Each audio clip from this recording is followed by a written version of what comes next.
ہم حضرت سیدنا عثمان غنی رضی اللہ تعالیٰ عنہ کی شان بیان کریں گے، کیونکہ 18 یہ چاند کی 18 تاریخ آپ کا یوم شہادت ہے۔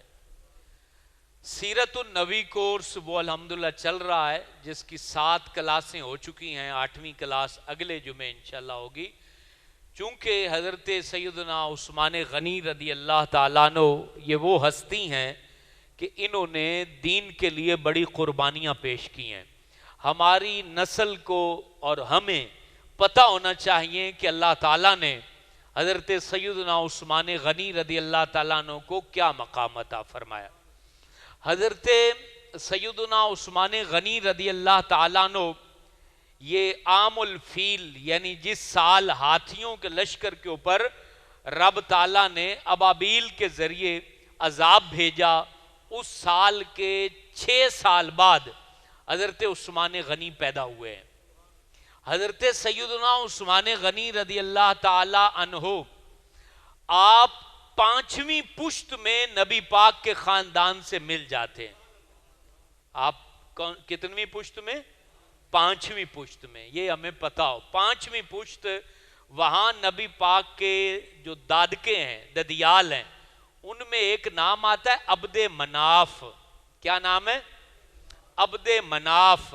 عبد مناف پر جا کے حضرت عثمان غنی کا نسب نبی پاک کے نسب سے مل جاتا ہے۔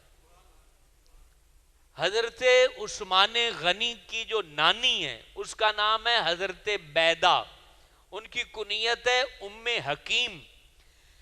یہ نبی پاک کی سگی پھپھی ہیں۔ عثمان غنی رضی اللہ تعالیٰ عنہ کی جو نانی ہے ان کا نام ہے بیدہ اور ان کی کنیت ہے ام حکیم، اور وہ سگی پھپھی ہیں، یعنی حضرت عبداللہ کی جڑویں بہن ہے۔ اللہ اکبر! یہ کتنے گہرے اور گوڑے رشتے ہیں، لیکن فرقے والے ان کو گالیاں دیتے، لڑائیاں ہو جاتی ہیں۔ اب ساری ڈیٹیل اگر پتا ہو تو بندے کا ایمان کبھی ضائع نہیں ہوگا۔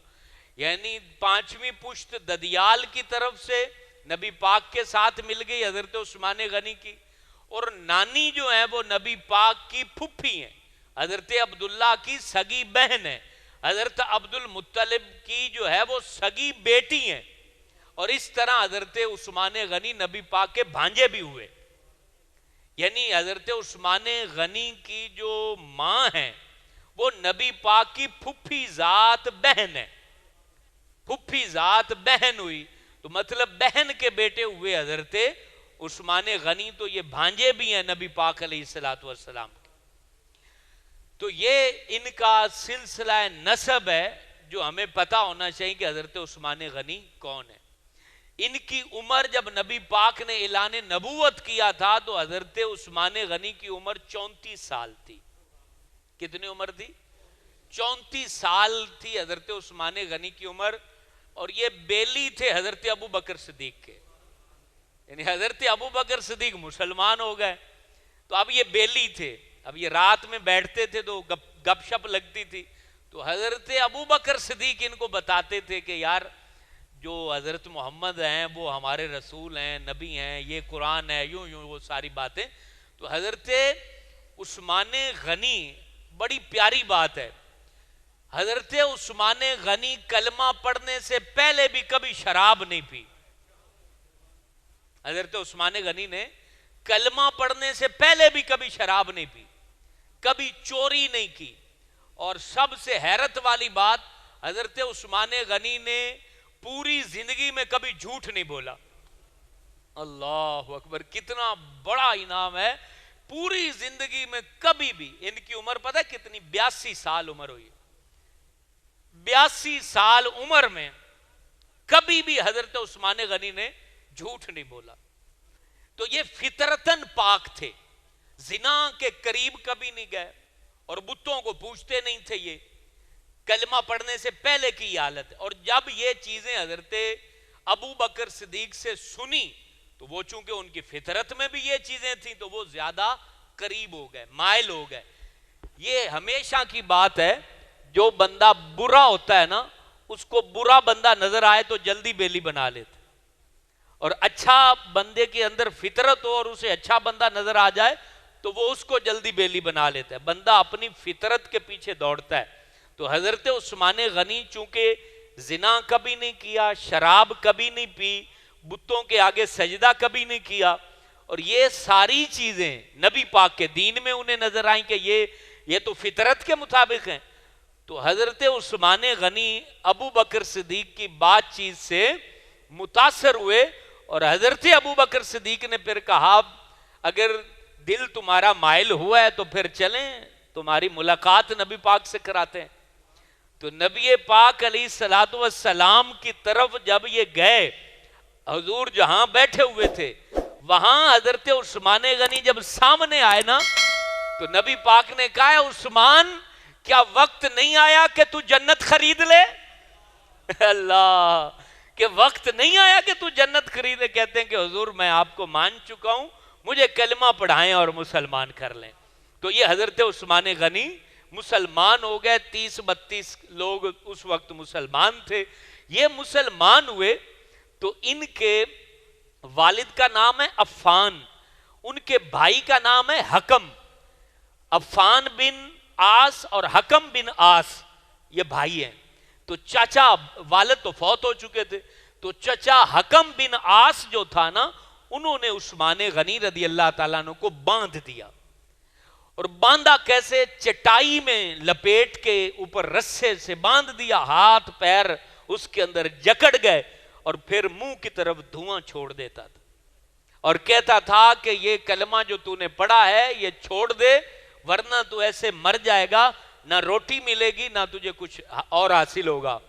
اور امیر گھرانے سے تعلق تھا, والد بھی تاجر تھے, اور پھر 34 سال کی عمر تھی, جوانی کا وقت تھا, اور خود بھی تاجر تھے, لاڈلے تھے, مطلب لڑائی جھگڑے والے حضرت عثمان غنی نہیں تھے. جنگوں میں بھی انہوں نے کوئی ہتھیار زیادہ نہیں اٹھایا. ہاں کیونکہ تاجر تھے تو مال خوب لٹایا انہوں نے نبی پاک کے قدموں میں. وہ آپ آگے چل کے ساری بات حضرت عثمان غنی کی آپ سنیں گے. اب حضرت عثمان غنی رضی اللہ تعالیٰ عنہ مسلمان ہو گئے. ماں بھی ان کے ساتھ یہی رویہ کرتی کہ اندر باندھ دیتی. آپ کہتے کہ ماں باندھ دو, روٹی نہ دو, پانی نہ دو, کچھ بھی کر لو, تمہارا بیٹا عثمان حضرت محمد عربی کو نہیں چھوڑ سکتا. پھر ماں مجبور ہو کر تالا کھول دیا کہ جا جتھے جانے ہی چلا جا. پھر نبی پاک سرور کائنات علیہ السلام نے حضرت عثمان غنی کو یہ شرف عطا فرمایا کہ حضرت رقیہ, یہ نبی پاک کی منجھلی بیٹی ہیں, درمیانی بیٹی ہیں. حضرت رقیہ یہ ابو لہب کے بیٹے کے گھر اس کا نکاح تھا, اور ابو لہب نے طلاق دلوا دی تھی جب نبی پاک نے اعلان نبوت کیا. تو نبی پاک علیہ السلام نے حضرت عثمان غنی کو یہ شرف عطا فرمایا. بات کیسے ہوئی؟ بڑی خوب بات ہے کہ حضرت عمر نے, وہ بعد کی بات ہے, اس میں وہ اگلی بات ہے. تو حضرت رقیہ کا نکاح نبی پاک نے حضرت عثمان غنی کے ساتھ کر دیا, اور یوں ان کو یہ شرف ملا کہ نبی پاک کی بیٹی حضرت عثمان غنی کے نکاح میں آ گئی. اس کے بعد جب ظلم بڑا مسلمانوں پر, تو نبی پاک علیہ الصلوۃ والسلام نے کہا کہ ہجرت کر جاؤ. تو حضرت عثمان غنی اپنی بیوی نبی پاک کی بیٹی حضرت رقیہ کے ہمراہ حبشہ کی طرف جو پہلی ہجرت ہوئی تھی اس میں حضرت عثمان غنی اپنی بیوی کے ساتھ ہجرت کی. اور بڑی لطف کی بات ہے, نبی پاک سرور کائنات نے فرمایا, یہ بات دل پہ لکھنے والی ہے حضرت عثمان کی. حضور نے فرمایا کہ لوط علیہ السلام کے بعد اگر کسی کو رب کے لیے اپنے اہل کے ہمراہ ہجرت کا موقع ملا ہے تو وہ میری امت میں عثمان غنی ہے.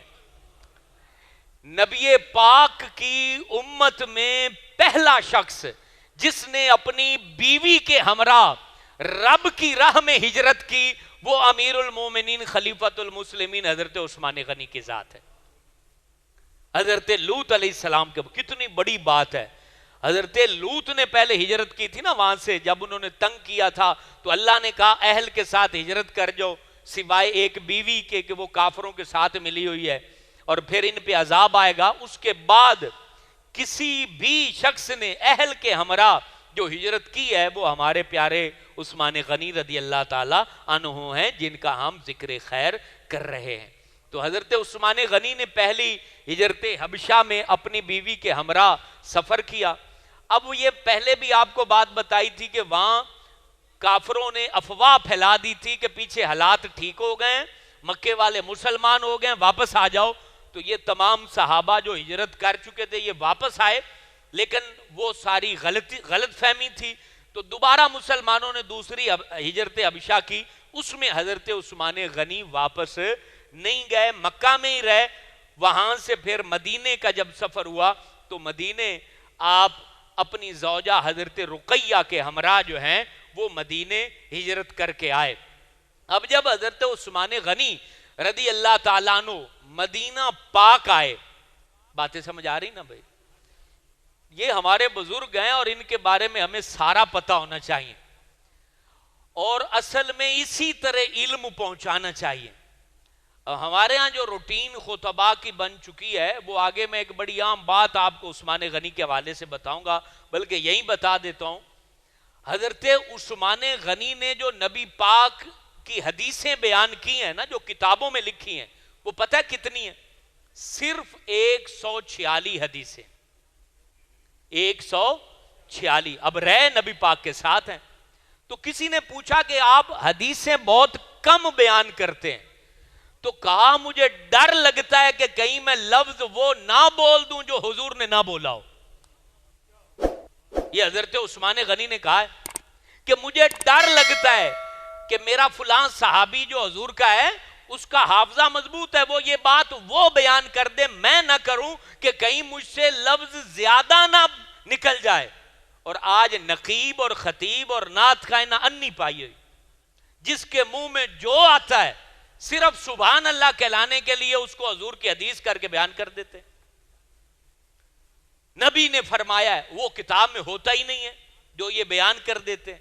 ہر بندہ پھر بیان کر رہا ہے حدیث, خطیب بھی نقیب بھی. اب نقیب پڑھا ہوا بھی نہیں ہوتا, ایک کلاس اس نے حدیث کی نہیں پڑھی ہوتی اور وہ حدیث بیان کر رہا ہے. نعت خواہ اپنی نعت کی تشریح میں حدیث بیان کر رہا ہے. ابھی پہلے اس کو پڑھو تو صحیح کتاب میں, پھر اس کو بیان کرو. پھر حدیث بیان کرنے کے لیے ساتھ مرچ مسالہ لگاتے ہیں تاکہ لوگ اچھلیں, اٹھیں, نعرہ لگائیں, سبحان اللہ کہیں, اور پھر جو ہے وہ ہمارے اوپر نوٹیں اڑائیں.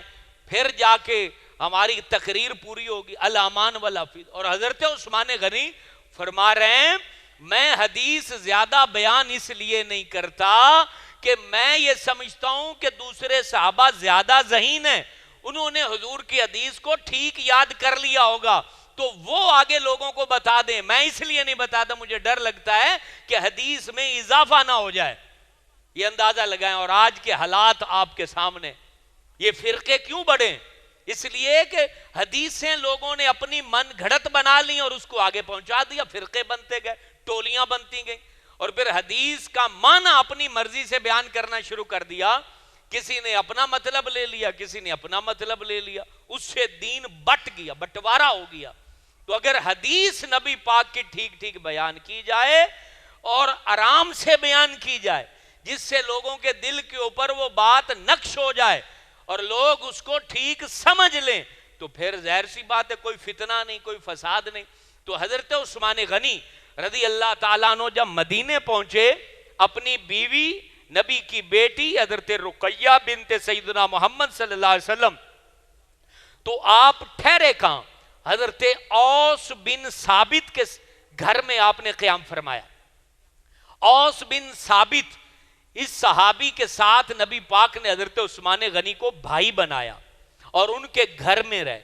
اور آپ کی شہادت کے بعد یہ جو اوس بن ثابت کے جتنے قبیلے والے تھے وہ سارے بڑے غمگین ہوئے تھے حضرت عثمان غنی کی شہادت کے بعد.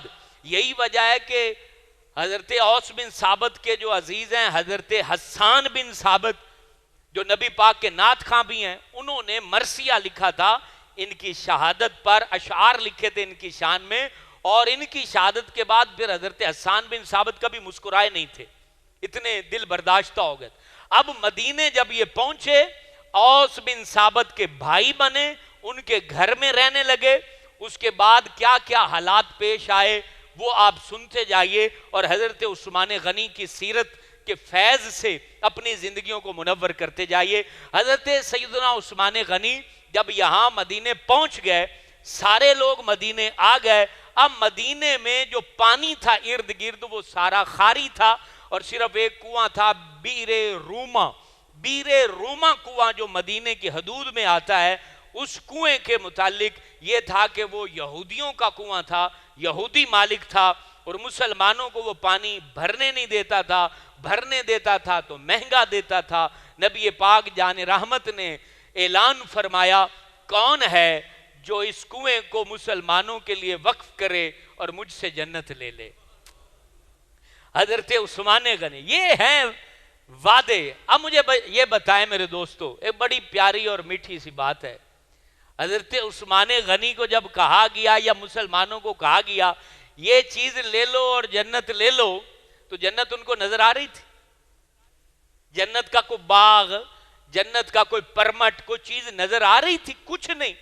غیب پر ایمان رکھا نا، غیب پر ایمان رکھا، اور بدلے میں اللہ نے ان کو جنت عطا فرمائی. آج وہ غیب پہ ایمان ہمارا ذرا مشکل ہو گیا ہے.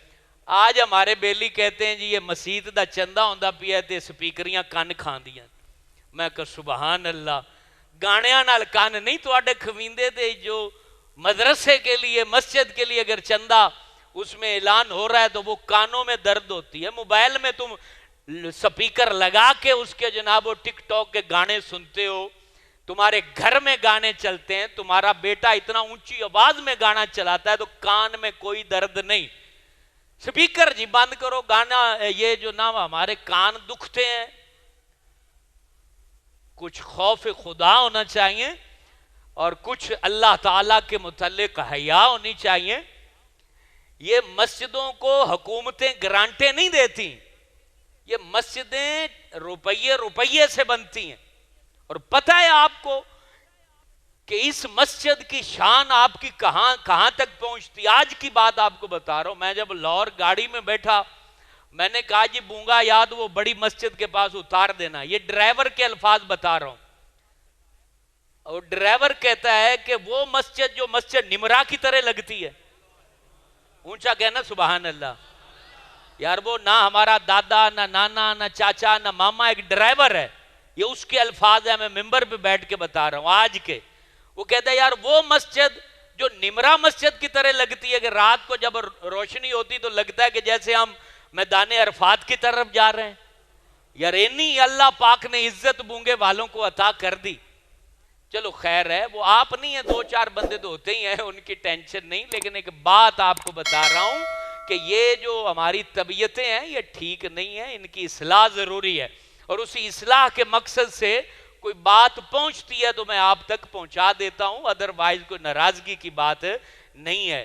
لیکن بات یہ ہے کہ ان کے لیے بھی جنت غیب تھی، ہمارے لیے بھی جنت غیب ہے. وعدہ نبی نے ان کے ساتھ بھی کیا تھا، وعدہ نبی نے ہمارے ساتھ بھی کیا ہے. انہوں نے فوراً عمل کر لیا. ہم ڈرتے رہتے ہیں، ہم ڈرتے رہتے ہیں. وہ کسی نے جمعے کا واقعہ لکھا نا کہ وہ جیب سے بندے نے جو ہے نا وہ 10 روپے نکالے تو 7,000 بھی گر گیا. تو 10 روپے اس میں ڈال دیے.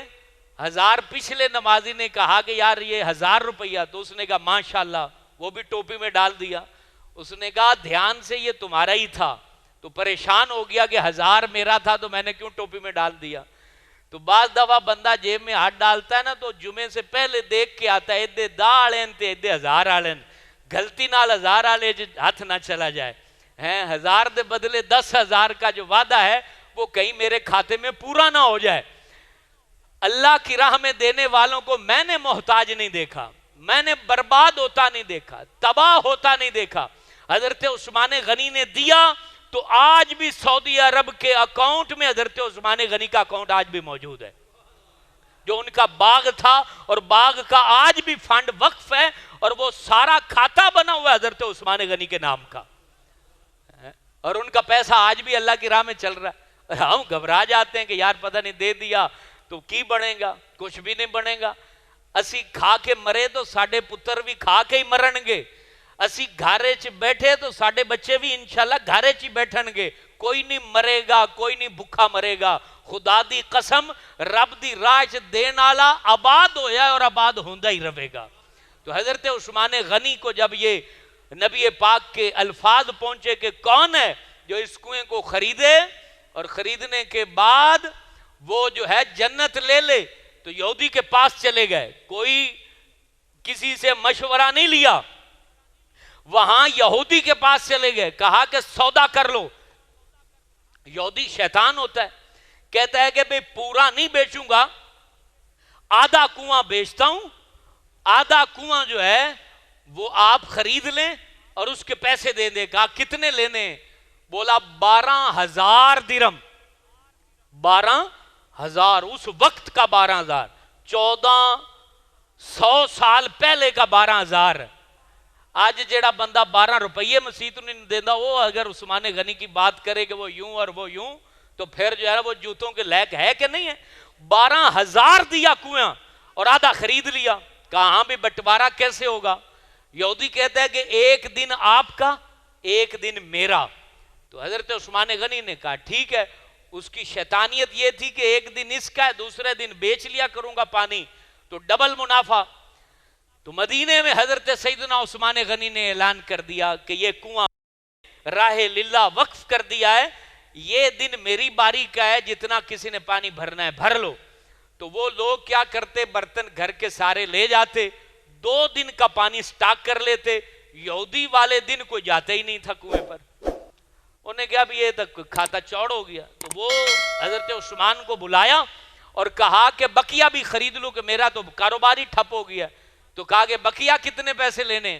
کہا 8,000 بقیہ دے دو. 8,000 پکڑائے, 20,000 درہم اس وقت کے دے کے کنواں خرید کے اللہ کی راہ میں خیرات کر دیا. یہ ہیں حضرت عثمان غنی. اگلی بات بڑی مزے کی, نبی پاک علیہ السلام جب مسجد نبوی میں تبلیغ شروع کی, مسجد نبوی بھرتی گئی, چھوٹا سا تو ہاتھا تھا, وہ سارا بھر گیا. تو حضور فخر عالم نے فرمایا یہ جو 7 کھیت پڑے ہوئے ہیں, کون ہے جو اس کو خرید کے مسجد میں شامل کر دے اور مجھ سے جنت لے لے؟ حضرت عثمان غنی کھڑے ہوئے, کہا کہ حضور پلاٹ کتنے کا ہے؟ یہ ہیں سودے غیب کے سودے ہیں, اس کو کہتے ہیں سودا کرنے والے لوگ. کہا کہ کون ہے جو یہ پلاٹ خرید کے مسجد میں شامل کرے اور مجھ سے جنت لے لے؟ تو حضرت عثمان گئے اور پوچھا اس پلاٹ کی کتنی قیمت ہے؟ انہوں نے 20,000 روپے مانگے, یا بعض روایتوں میں 25,000 ہیں. جتنے بھی پیسے مانگے وہ گٹھڑی پیسوں کی سامنے رکھی اور حضور کی خدمت میں عرض کیا آقا یہ پلاٹ میں نے خرید لیا, اس کو مسجد میں قبول فرما لیجیے. یہ لوگ تھے جنہوں نے نبی پاک کے ہاتھ سے جنتیں لی ہیں اور بار بار جنت لی ہے. اور پھر جب بدر کی لڑائی تھی, بدر کی لڑائی جب ہوئی تو حضرت عثمان غنی کی بیوی حضرت رقیہ بیمار تھی, اور نبی پاک نے کہا اے عثمان تو ایسے ہی ہے جیسے جنگ لڑ رہا ہے, میری بیٹی کی تیمارداری کر, تمہیں مجاہد کا ثواب بھی ملے گا اور تمہیں میں مال غنیمت بھی عطا کروں گا. تو حضرت رقیہ کے پاس رکے. جب جنگ سے واپس نبی پاک آ رہے تھے, حضرت بی بی رقیہ فوت ہو چکی تھی, وصال فرما چکی تھی. حضرت عثمان غنی غمگین تھے, آنکھوں سے آنسو جاری تھے.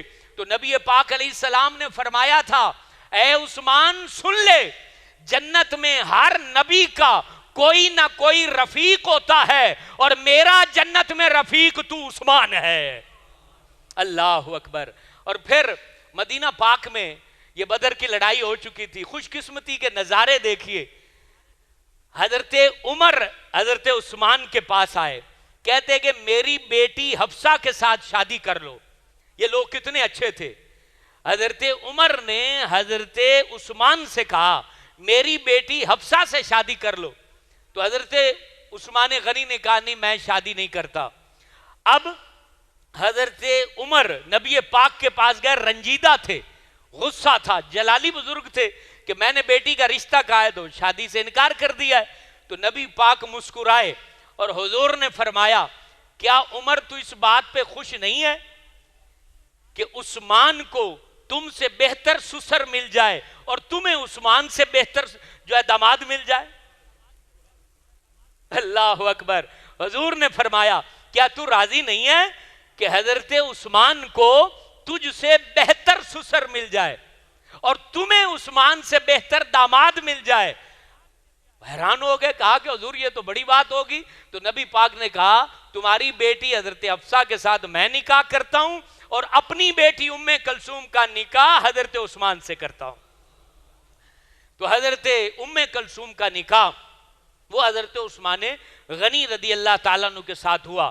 اور اس نکاح کے بعد حضرت علی المرتضیٰ شیر خدا فرماتے ہیں حضرت علی کو فرشتوں کے درمیان بھی ذوالنورین کہا جاتا تھا, یعنی دو نوروں والا, جس کے نکاح میں یکے بعد دیگرے دو نور آئے. نبی کی دو بیٹیاں نکاح کے اندر, کیونکہ دو بہنیں ایک وقت میں نکاح کے اندر اکٹھی نہیں رہ سکتی. پہلی جو نبی پاک کی بیٹی حضرت رقیہ وفات پا گئی, تو پھر حضرت ام کلثوم کا نکاح جو ہے وہ ان کا نام تھا امیہ, اور یہ کنیت تھی ام کلثوم, اسی نام سے ہی وہ مشہور ہوئی. تو ان کا نکاح حضرت عثمان غنی کے ساتھ, اور 9 ہجری کو وہ بھی وفات پا گئیں. اس کے بعد بہت رنجیدہ ہوئے اور نبی پاک یہ فرمایا کرتے تھے حضرت عثمان غنی سے کہ اے عثمان, اگر میری 10 بیٹیاں ہوتی, 10 بیٹیاں ہوتی وفات پانے کے بعد یکے بعد دیگرے تیرے نکاح میں مجھے دینی پڑتی, تو میں 10 بیٹیاں اس طرح تیرے نکاح میں دے دیتا. حضرت عثمان غنی سے نبی پاک کو اتنا پیار تھا. اور حضرت عثمان غنی رضی اللہ تعالیٰ عنہ یہ صاحب شرف و منزلت شخص ہیں کہ نبی پاک فرماتے ہیں, اما عائشہ صدیقہ فرماتی ہیں کہ ایک دفعہ میرے حجرے میں جان رحمت علیہ السلام آرام فرما تھے. اب آپ کی جو چادر تھی وہ پنڈلی سے اوپر ہٹی ہوئی تھی, پنڈلی ہلکی سی نظر آ رہی تھی. گھر میں میرے بابا حضرت ابوبکر صدیق آئے, حضور نے کہا اندر آنے دو. حضرت ابوبکر صدیق اندر آ گئے. پھر حضرت عمر نے دروازے پر اجازت مانگی, تو حضور نے کہا عمر اندر آ جاؤ. اس کے بعد حضرت عثمان غنی نے اجازت مانگی, تو نبی پاک نے اپنی پنڈلی کے اوپر بھی چادر آگے کر لی. اما عائشہ صدیقہ پوچھتی ہیں کہ جان رحمت, آپ نے جو پنڈلی چھپا لی ہے, پہلے میرا بابا آیا, حضرت عمر آئے, تو پنڈلی کے اوپر کپڑا ہٹا ہوا تھا, آپ نے اس کے اوپر کپڑا نہیں دیا. عثمان غنی کے آنے پر آپ نے کپڑا آگے کر لیا, وجہ کیا ہے؟ نبی پاک فرماتے میرا عثمان اتنا با حیا ہے کہ اس سے فرشتے بھی حیا کرتے ہیں, تو میں نبی کیوں نہ حیا کروں؟ اللہ اکبر. یہ ہیں شان و شوکت والے لوگ, حیا والے لوگ, برکت والے لوگ. حضرت عثمان غنی کے بغل میں پھوڑا نکلا تھا, انہوں نے کبھی ڈاکٹر کو وہ پھوڑا ہی چیک نہیں کراتے تھے, اور اس طریقے بغل بھی ان کی لوگ نہیں دیکھتے تھے. اس طرح وہ اتنی حیا کرنے والے, سکڑ کے یوں رہتے تھے لوگوں کے سامنے. اور آپ جب غسل فرماتے تو اس وقت بھی لباس پورا نہیں اتارا کرتے تھے, اپنے جو ہے نا وہ غسل خانے میں بھی اتنا اللہ رب العالمین نے حضرت عثمان غنی کو جو ہے وہ کامل الحیا, خطبہ آپ سنتے نا, کامل الحیاء والایمان, یہ ان کی شان تھی. حضرت سیدنا عثمان غنی رضی اللہ تعالیٰ عنہ کی حضرت ابو موسیٰ اشعری کہتے ہیں کہ ایک دفعہ مدینے کے باغ میں میں نبی پاک کے ہمراہ بیٹھا تھا, اور حضور آگے جو پانی بہ رہا تھا, چشمے کا پانی بہ رہا تھا, اس مٹی پر نبی پاک یوں چھڑی مار رہے تھے, اور ایک بندے نے دروازے پر دستک دی. تو نبی پاک علیہ السلام نے فرمایا ابو موسیٰ, آنے والے کو اجازت دو اور آنے والے کو جنت کی بشارت بھی دے دو. حضرت ابو موسیٰ اشعری کہتے میں نے دروازہ کھولا تو حضرت ابو بکر صدیق تھے. اس کے بعد پھر نبی پاک بیٹھے ہوئے, پیٹ کے پیچھے وہ دروازہ ہے, اور وہاں کسی نے اجازت مانگی, تو ابو موسیٰ اشعری کو کہا آنے والے کو اجازت دو اور اس کو جنت کی خوشخبری بھی دو. کہتے میں نے دروازہ کھولا تو حضرت عمر فاروق اعظم تھے, پھر جب دروازہ بجا تو حضرت عثمان غنی تھے. اس طرح ان لوگوں کو نبی پاک علیہ السلام نے اپنی زبان اقدس سے جنت کی بشارتیں دیں. لیکن قربان جاؤں, انہوں نے بھی تن من دھن سب کچھ حضور کے قدموں پر لٹا دیا, نچھاور کر دیا. کبھی نبی پاک علیہ السلام کے سامنے کسی طرح کی کوئی بھی جو ہے وہ بہانہ نہیں بنایا. حضور فخر عالم کے سامنے یہ کسی چیز کے اندر جو ہے یہ نہیں کہا کہ یہ ہم سے نہیں ہو سکتی. جب غزوہ اسرت کا موقع تھا, یعنی غزوہ تبوک کا موقع تھا, اس وقت حضرت سیدنا عثمان غنی مسجد نبوی میں بیٹھے ہوئے تھے اور حضور تاجدار کائنات نے فرمایا تھا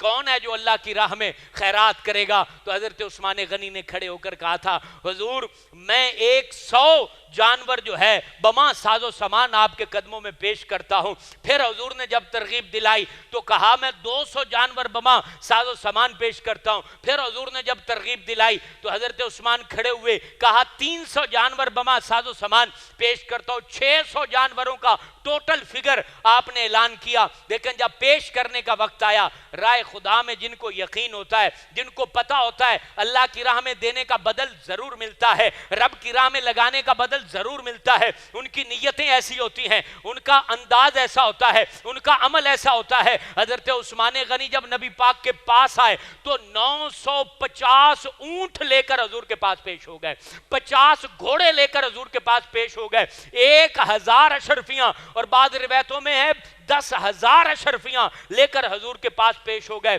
اس وقت جو ہے کم از کم 40,000 لوگوں نے اس جنگ میں شرکت کی اور اس کا تیسرا حصہ, اس کے سارے اخراجات حضرت عثمان غنی نے اٹھائے تھے. تیسرے حصے کے اخراجات. آج مسجد کے لیے 4 دفعہ کسی کے پاس چلے جائیں وہ آدھے ہوں میں ہی رہ گیا, میرا بوا ہے تو انہوں نگے آیا کھڑے. اللہ دے بندے تیرا بوا ہے تو کوئی آ رہی ہے, میں میرا ہی سر کھادی کھڑے جے, مجھے ہی فون کرتے ہو. اللہ اکبر.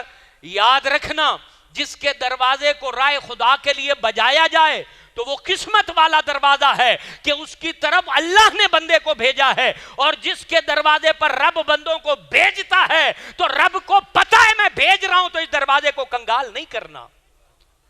وہ دروازے کنگال ہوتے بھی نہیں ہیں, اور جو اللہ کی راہ کے معاملہ میں خود کو کنگال سمجھے پھر اس کا پیٹ نہیں بھرتا. یہ بات یاد رکھنا, اس کی ضرورتیں پوری نہیں ہوتی, اس کے معاملات ٹھیک نہیں ہوتے, یہ بات حقیقت ہے. اور حضرت عثمان غنی نے جب یہ سب کچھ پیش کر دیا اس کے بعد حضور فخر عالم نے منبر کے اوپر بیٹھ کر یہ ارشاد فرمایا تھا, کہا آج کے بعد میرے عثمان کو اس کا کوئی عمل نقصان نہیں دے سکتا, یہ سن لو میرا عثمان پکا جنتی ہے.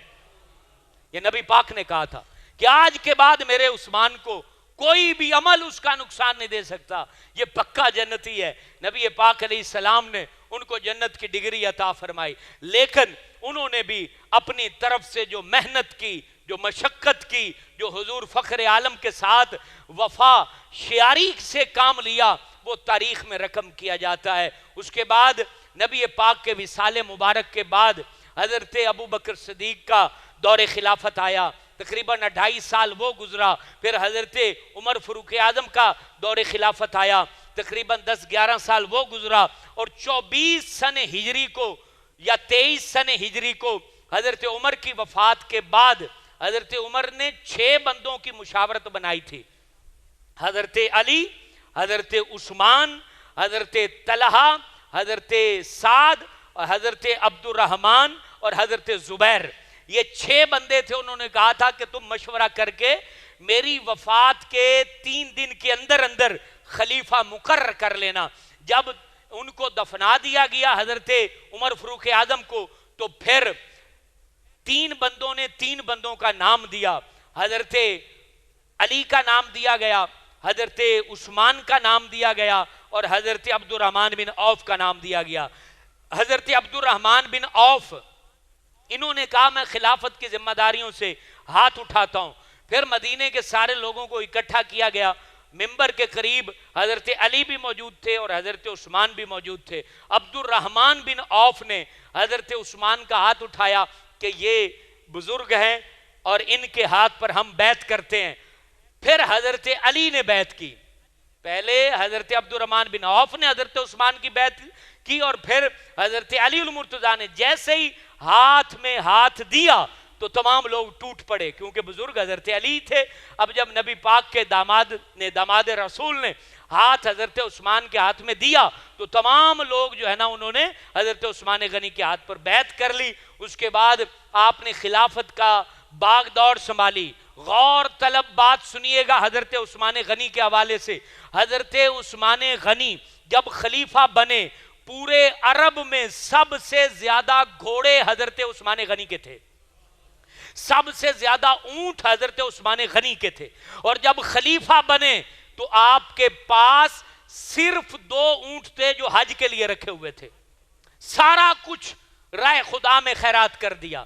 اور سال بھر کا جو خلیفہ کی لگی ہوئی تھی وہاں پر خدمت, وہ 60,000 درہم بنتے تھے. ان کا اکثر حصہ اللہ کی راہ میں خیرات کر دیتے تھے. سادہ سا لباس پہن کر یہ جمعے کا خطبہ اور عید کا خطبہ دیتے تھے. چادریں سادہ سی پہنی ہوتی تھیں. یہ حضرت عثمان غنی تھے. اور جب منافقوں نے آپ پر حملہ کیا 49 دن تک حضرت عثمان غنی رضی اللہ تعالیٰ عنہ پر پانی اور کھانا بند کر دیا گیا. 49 دن تک کھانا پانی آپ نے نہیں کھایا. اور پھر اس وقت بھی قرآن مسلسل پڑھ رہے تھے. اور اس حالت کے اندر حضرت سیدنا عثمان غنی کا گلا ایک شخص نے آ کے دبایا. وہ کہتا ہے کہ میں نے عثمان کے گلے کو اتنا نرم پایا کہ جیسے ریشم نرم ہوتی ہے. اور جب گلا دبا کے وہ گیا تو دوسرا بدبخت آیا, اس نے تلوار ماری, آپ نے آگے ہاتھ کیا تو بازو کٹ گیا. اس کے بعد آپ فرماتے ہیں لوگوں میں نے تو تمہارے لیے پانی خریدا تھا, تم پر پانی وقف کیا تھا, اور آج تم نے میرے اوپر یہ حالت کی ہے. اور پھر آپ کی شہادت ہوئی تو آپ قرآن کی تلاوت کی یہ آیت پڑھ رہے تھے فَسَيَكْفِيكَهُمُ اللَّهُ, اللہ تعالیٰ تمہیں کافی ہے. اور وہیں آپ نے شہادت فرما لی اور جنت البقیع میں آپ کو دفن کیا گیا. اللہ تعالیٰ سیدنا عثمان غنی رضی اللہ تعالیٰ عنہ کی سیرت طیبہ کے نور سے ہماری زندگیوں کو منور فرمائے. آمین یا رب العالمین.